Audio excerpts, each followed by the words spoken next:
Hi guys, welcome back to the second part of our portfolio review. Today we're gonna continue with the remaining three people that submitted yesterday or for the last couple of weeks. So here we go, mainstream, and we're gonna go to our next contestant, next submission, Shashank, which has also submitted before. I do remember his name. Hello sir, hello Shashank, how are you doing? I'm doing well. I'm Shashank, just started learning character art. Here is a small project I did for practice. He says, please give me some feedback. I'm struggling to get that female face proportions. Okay, let's take a look.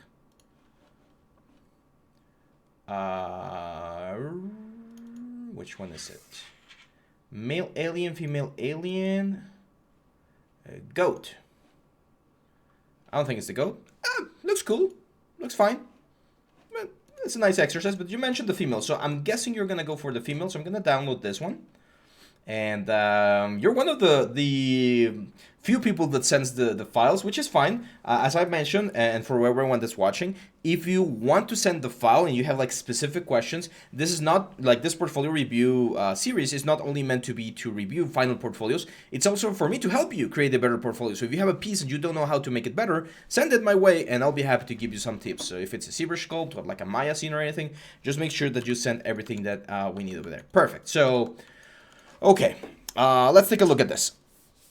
In regards to proportions, there are a couple of things that I would definitely change. Now, I can definitely see that there's a little bit of alien like influence in this due to like the xenomorph head going back, which is fine. But there's one thing that makes the xenomorph head like really like good.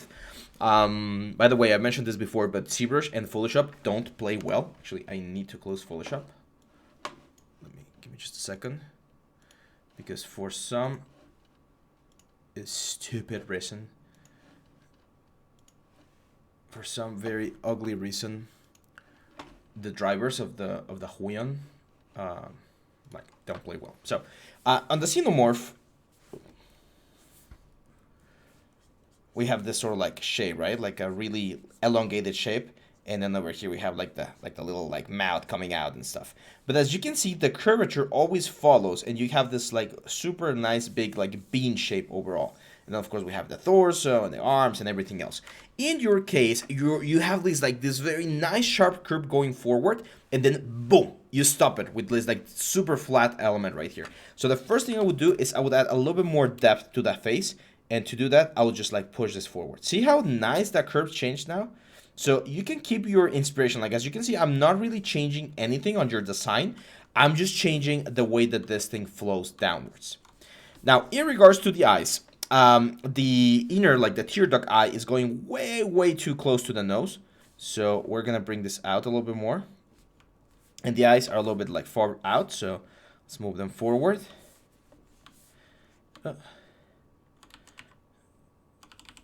Actually, are they masked or something? Wait, did you have... Oh, okay, so this is one small little problem. You shouldn't have your eyes as separate subtools. That's going to make it a little bit difficult to control later on. So I'm going to grab one of your eyes. I'm going to delete it. I'm going to grab the other one. I'm going to go C plugin. And then subtool master. And we're going to say mirror on the x-axis. Merge into one subtool. And hit OK. So now when I move the eyes, they're going to move at the same time. So let's push the eyes forward a little bit. And there we go. So that's what we want. Now... this is very important, and it has to do a little bit with like face anatomy and stuff. There's always a certain depth to things in the face. So the eyes are deeper than like the nose, and then like the mouth is at a certain distance. So there's this depth play going around in the face. And if we were to look the eyes from the bottom, like imagine this is like the eye, and we're seeing it from the bottom. So this is like where the eye is actually like seeing. The eye is around, so we should see the eyelid. Both eyelids actually, creating this sort of like U shape, okay?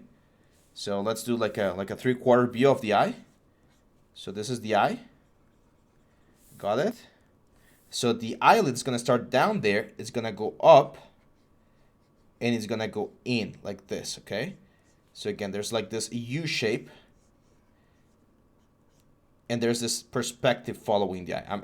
I suck at drawing, hopefully I'm making myself clear. So the eyelid goes around the eye, okay? Both the top one and the bottom one, they go around the eye and they create depth, especially on the corners, like on the inner corner and the outer corner, they go further back. So if we see a side view of the eye, the corner of the eyelid is gonna be like this, like a Pac-Man, right? So you're gonna see that the half of the eyelid is gonna be at this depth, and then the corner of the eyelid is gonna be at this depth. And a very common mistake is people keep it at the same level, so it looks really, really flat. And that's what's happening here. As you can see, this one is doing well, but then this inner one is way, way too far out. So I'm gonna use my move brush on your character to push this in and give the eyelid a little bit more form. Same for the lower one. Let's push it in. And now I'm gonna use my clay buildup to add a little bit of volume on the lower eyelid, which is like the eye back that we sometimes get, especially when you're super tired. So I'm just gonna add a very, very soft like indication of that sort of effect.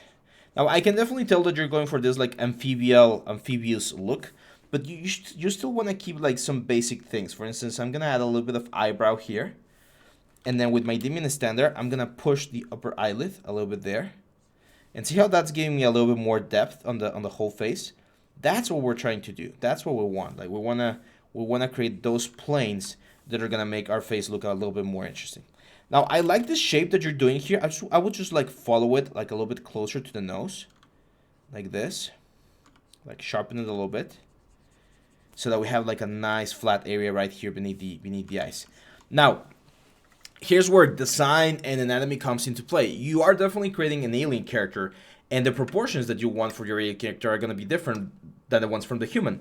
But if you have a mouth, and if you have a nose, and if you have eyes, there's certain things that are expected to be there. And there's one very important one that's called the nasolabial fold, which is a fold that goes like this, right? So I would add it in some way, like incorporate it into the design so that it flows nicely. And it makes more sense, right? That there's a mouth in there. You can soften it quite a bit, like keep it really, really soft, like really, really subtle. But it should be there. Same for this thing. Like this is way, way too further forward. So I'm gonna start pushing it a little bit back to kind of create like the shape. Because I'm imagining this would be like some sort of like prosthetics. If you're like doing a movie and you're applying this makeup, this would be like prosthetics. So you can't cut someone's nose, right? But you can hide it. You can like add a little bit of makeup and create some sort of like trick. And that's the kind of thing that I would do there. Jawline, super important. Male jawlines are really strong and really straight. Females are a little bit like a triangle. And this one looks a little bit like too squarish. So I'm going to grab this element right here. And I'm gonna give it this sort of like triangular look. Okay, so make this a little bit like more vertical, more like slanted. There we go. Lip-wise, you also need to check what you want to do with the lips. Like, do you want some like sexy lips, or do you want some like normal like fish lips, or like male lips? But they're not that bad. I think we're in a good position to start like creating variations and seeing what works and what doesn't work. There's usually something called the puppeteer line, which is right here where the elements meet. And you're gonna see, because the upper lip goes on top of the lower lid, so you're gonna see this sort of like little effect. Now we need to be very careful. There's what's the word? A design philosophy, and this is actually taught in architecture quite a bit. Let me show you real quick. Small history lesson. We've talked about this before, but the Bauhaus was a movement, a design movement in Germany in the, I can't remember, I don't know if it was in the 30s, 40s, or 50s, but it was a long time ago. And the Bauhaus focused on like making shapes really simple but really functional. So there's a very like there's a quote that I always like follow, which is this one: form follows function. And I do believe it was the like this guys, the guys in the Bauhaus were one of the guys that like developed a lot of these things. So so form follows function means that whatever you design, or the way I like to interpret it, especially for character arts, like whatever you add has to have a purpose. Like, why do we have this? Is this like a weird mouth that opens in like a super bizarre way? Well, in that case, we need to really indicate that this thing is going to open like an alien, right? So maybe this thing is going to go like lower over here, and then this thing has to give me a little bit more room, and I would combine like these two pieces, so that when we animate this, if we were to animate this, the pieces of the mouth would open, like these two pieces would open like outwards, and then this piece would just like fall down, right? That makes a little bit more sense, and it has enough room to come back. Again, with ligaments and stuff, but I would do stuff like that. So always ask yourself, why am I adding these details? Sometimes, yes, we add details just to make things look cool, but that could be a mistake if you're just adding things for the sake of adding it. So always think about why you're adding things, and make those changes to create your character. So yeah, as you can see, I didn't change that much, my friend. You are like really, or you were really close. It was just like the depth of the face. I think the depth of the face is one of the things that we really need to do. Expressions are always good. So like a surprise expression, angry expressions are usually the easiest ones, but they're always good. And just follow your anatomy. Follow your anatomy. Think about your design. If you can like look for a famous actress or actor that you like, and use his or her face as a reference, that's always super good as well. But yeah, this looks good. It definitely, like, I can definitely tell that you're still learning, that you're still a student, and that's fine. Would I add this to my portfolio? No, not yet. But if you finish it and polish it, texture it, of course, render it, then it could be a very nice original piece, because it's of course coming from your imagination. So keep up the good work, my friend. That one's looking quite nice. So Shashank, keep working. I love ZBrush. I wish I could do ZBrush all the time. So let's go for Arun Kumar. Hopefully I'm pronouncing that right. Hello, Abraham. Hello, Arun. I am doing well, thank you. Firstly, thank you very much in advance for reviewing my portfolio. You are welcome.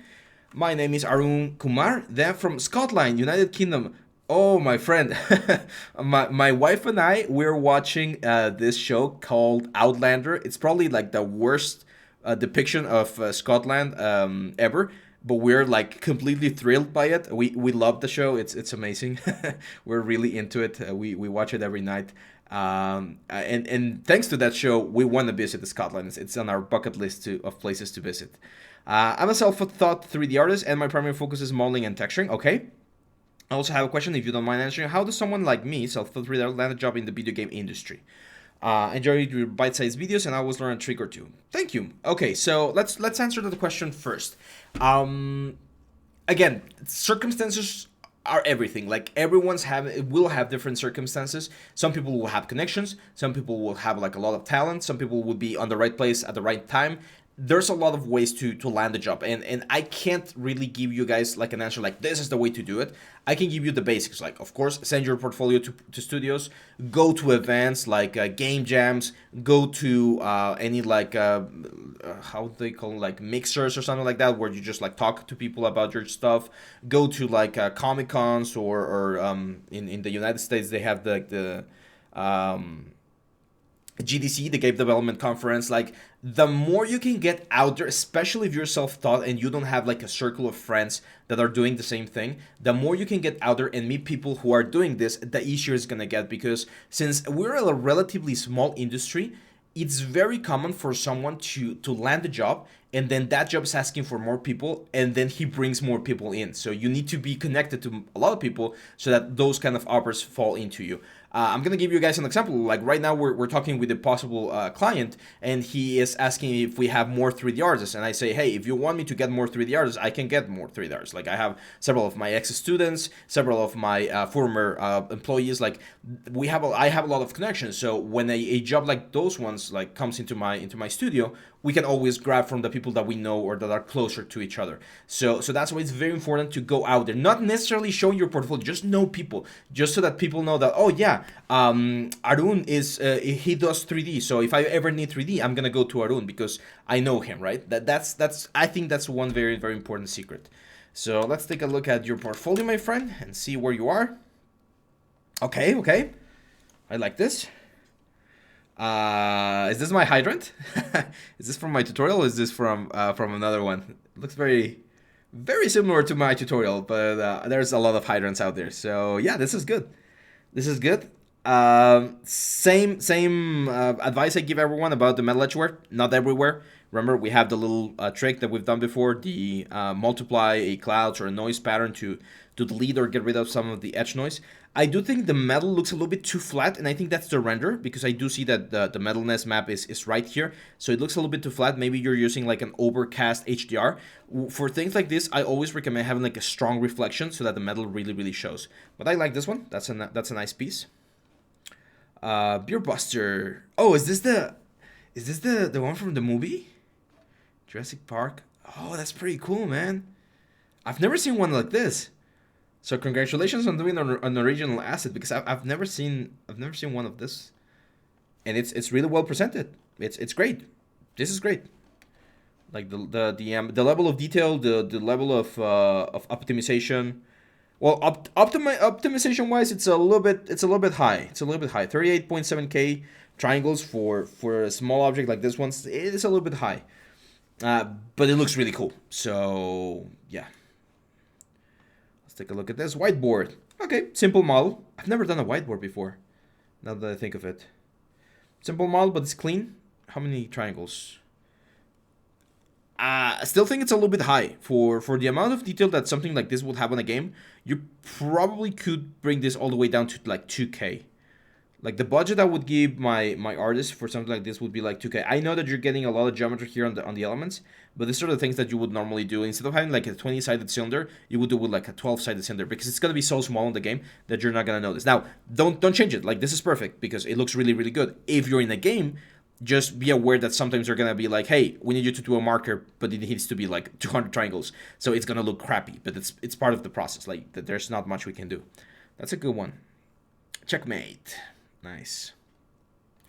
Yeah, 90K. It's a little bit high. We're a little bit high on the poly count. Now, poly count is one of those things that it's getting like thrown out of the window nowadays, especially with Unreal Engine 5, and especially for static assets like this one. Like you could bring this into Unreal and have thousands of this using nanite, and it wouldn't be a problem. So that's why I'm not super concerned about this one. And the modeling is great. Do you have the knight? I want to see the knight. Oh, nice knight. Nice knight. Did you sculpt this in ZBrush? I think you did. It's a little bit complicated to model something like that, but knights are the tricky pieces in the chessboard, both in game and on the modeling section. I always get forked by knights when playing my 2-minute games. Cool. I like this. Okay. Merge work crime scene. This is real time as well. Okay. The tile looks a little bit wrong, and I think it's because we're missing displacement. I would add displacement to the floor, to be honest, to make sure that the thing looks a little bit better. The blood looks a little bit waxy. It doesn't look as like soft or liquidy as blood, but the amount of detail is good. The knife is good. It's a simple model, but sometimes simple is more than enough. Cool. Let's see. Ooh, cool. Gotham Sionis Industries. Yeah, I mean, here I think you are using my trick, right? Well, it's not my trick, but the thing that I recommend, the metal edge wear only on certain areas. Congratulations. This one looks a lot nicer. Very nice. How high is this on polys? See? Now, this is a good amount of polys. 12,000 polys for like a complex box like this. This is closer to what I would see on a game. So that's definitely a lot more optimized. So congratulations. The textures look great. They look amazing. Amazing.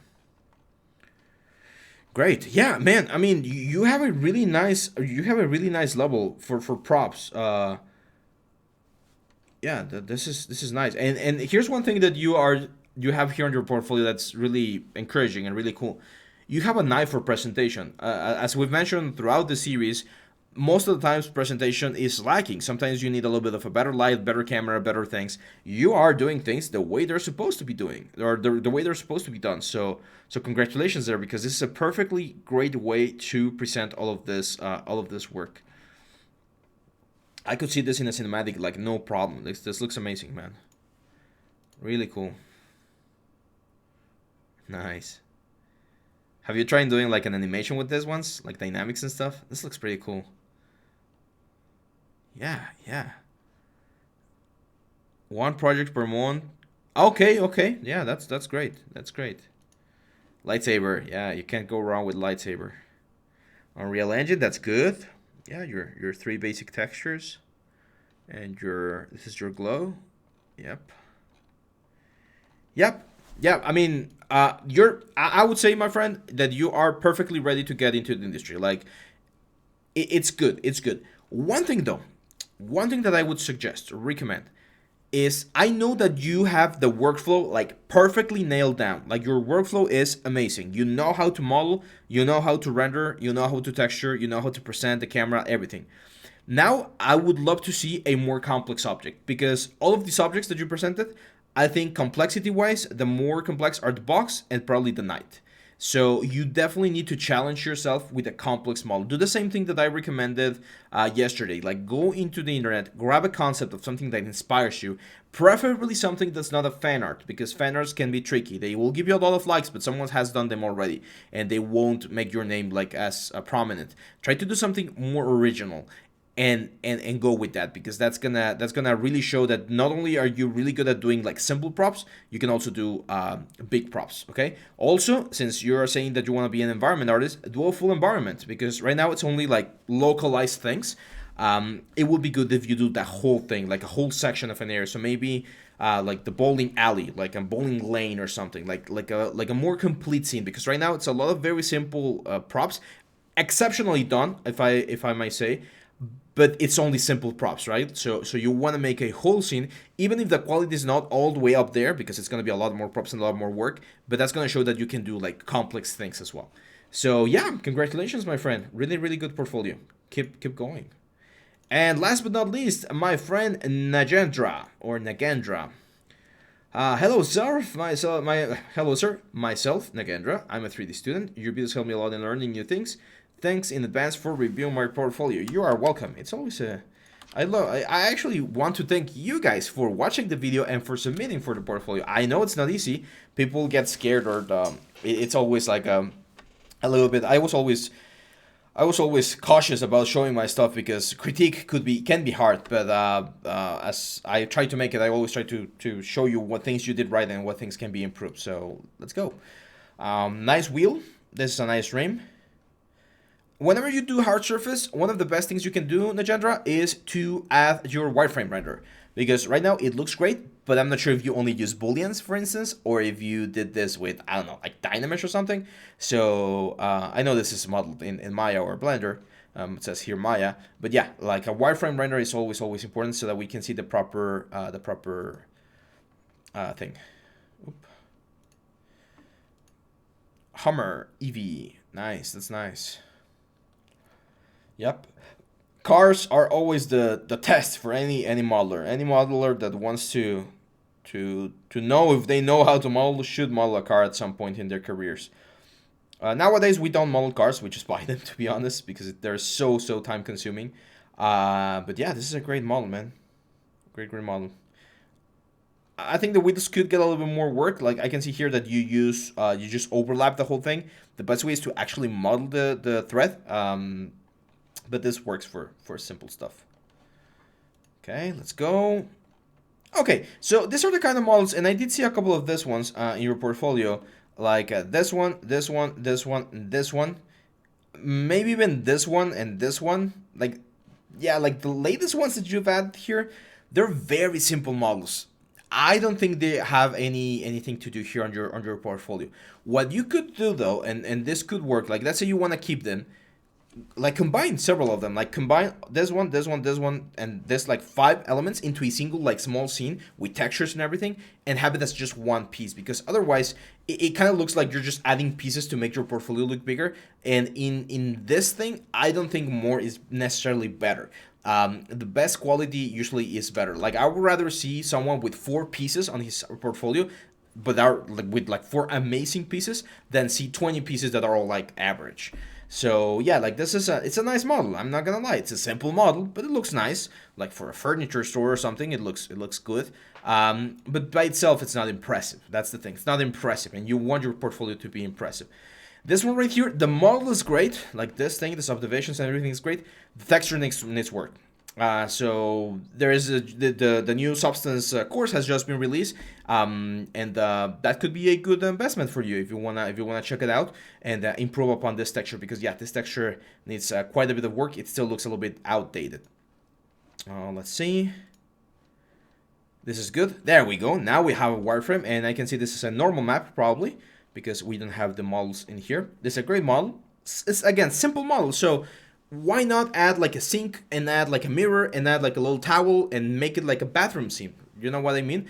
Like always try to present your work in the best possible way because it's not a bad piece. It's perfectly modeled. If I ever ask any of my students or my artists to model something like this for a game or for even for cinematics like this is perfect. It's good. But by itself, it's not impressive. So that's why you need to, again, talking about presentation, you need to present it in the best possible way. Okay? So I'm gonna skip over this, guys. We've talked about furniture on this one.